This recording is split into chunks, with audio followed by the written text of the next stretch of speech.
The emergency department is transitioning to dynamic documentation. This will impact the prescriber discharge workflow. How will the discharge process change? Many of the discharge requirements will remain the same. However, the manner and location of where the documentation is completed will change. Dynamic documentation pulls patient information directly from the patient chart into your note automatically. In the past, prescribers would right-click in LaunchPoint to access the discharge process. This feature will soon be going away. Going forward, prescribers will utilize the ED Prescriber Discharge Admit End page via Viewpoint to complete discharge documentation. To navigate to Viewpoint, we will begin by clicking on the patient's chart. Upon doing so, you will see that Viewpoint is located in the upper left-hand corner under Menu. For the ED Prescriber Discharge, we will use the ED Prescriber Discharge End page. In the event that the end page you are looking for cannot be found, it can be added by clicking the plus sign and making a selection from there. On the left-hand side, you will see a series of discharge components. As shown here, 4 of these fields are required. These include order profile, discharge diagnosis, patient education, and follow-up. All required items are denoted with the red asterisk. After that component has been completed, it will change to a green checkmark.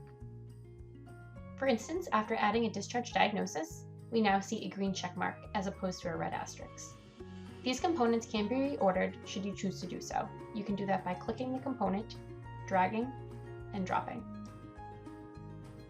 Important to note is that the discharge end page is not only for discharging patients, but also includes elements that will be brought into your ED visit note, such as diagnosis. You will need to complete sections here even for admitted patients to have their notes be complete. The vital sign component automatically pulls in the patient's most recent set of vital signs. Additional look-back times include last 24 hours, last 7 days, and last 4 weeks. This is a read-only component for prescribers.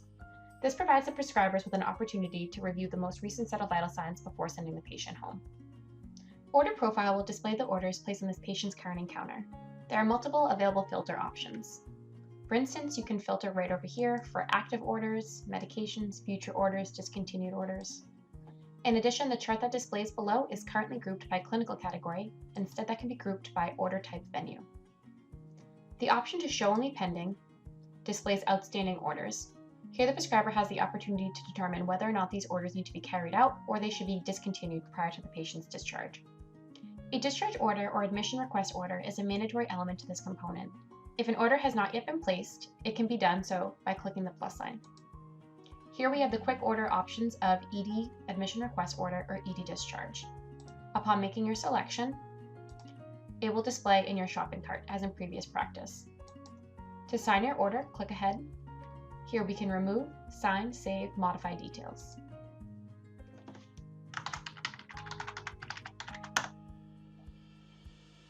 Orders can also be further edited by clicking on the actual order within the chart.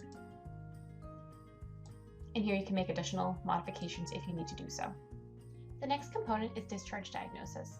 This is where the prescriber will document the active diagnoses for this encounter. From the search window over here, you have the ability to add problems.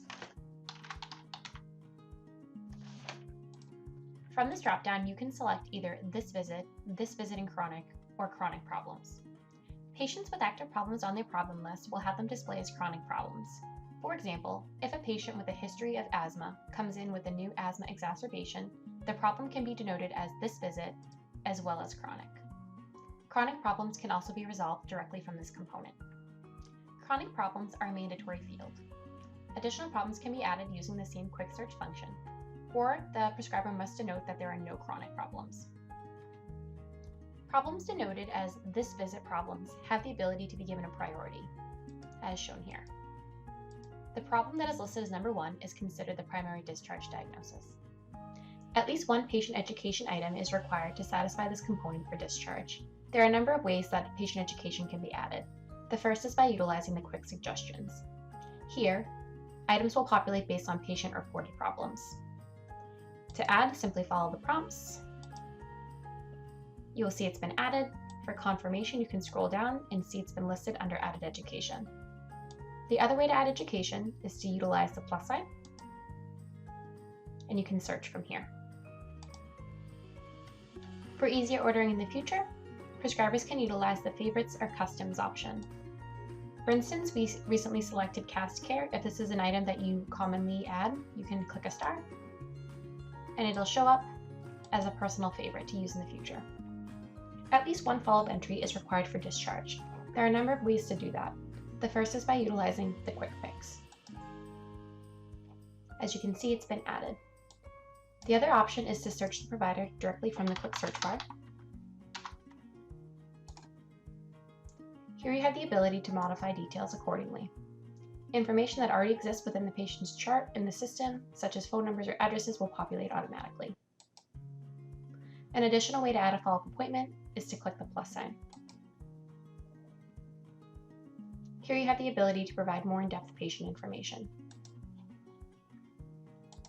After adding follow-ups, these can be reviewed in the next table under Added Follow-ups.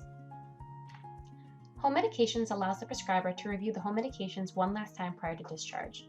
Additional information provided includes compliance and the supply remaining. If a new entry needs to be added, that can be done by clicking the plus sign. New prescription or orders can be added directly from the in page by searching using the quick search bar.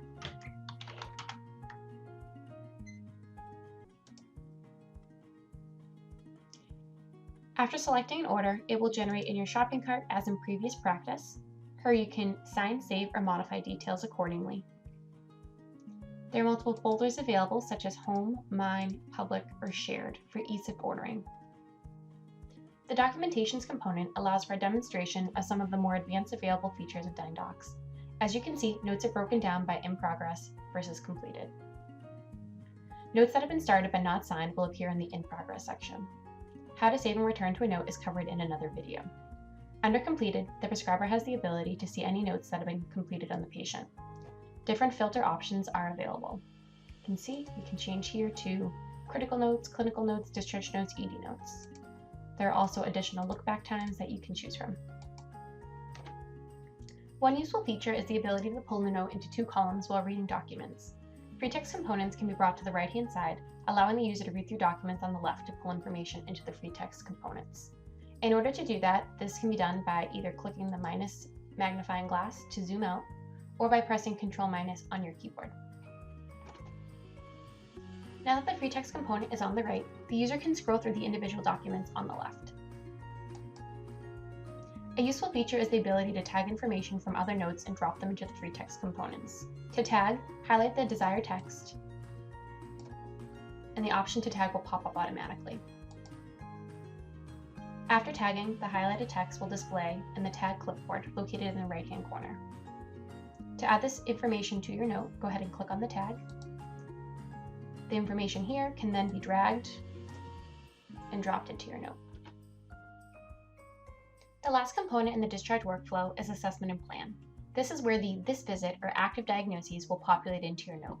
You can further discuss the plan around these diagnoses here if you have not done so elsewhere within the ED note.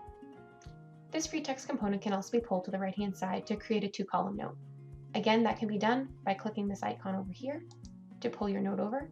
You may need to either zoom out or press the minus button here to zoom out. From the individual free text components, the user does have the ability to insert auto text for faster documenting.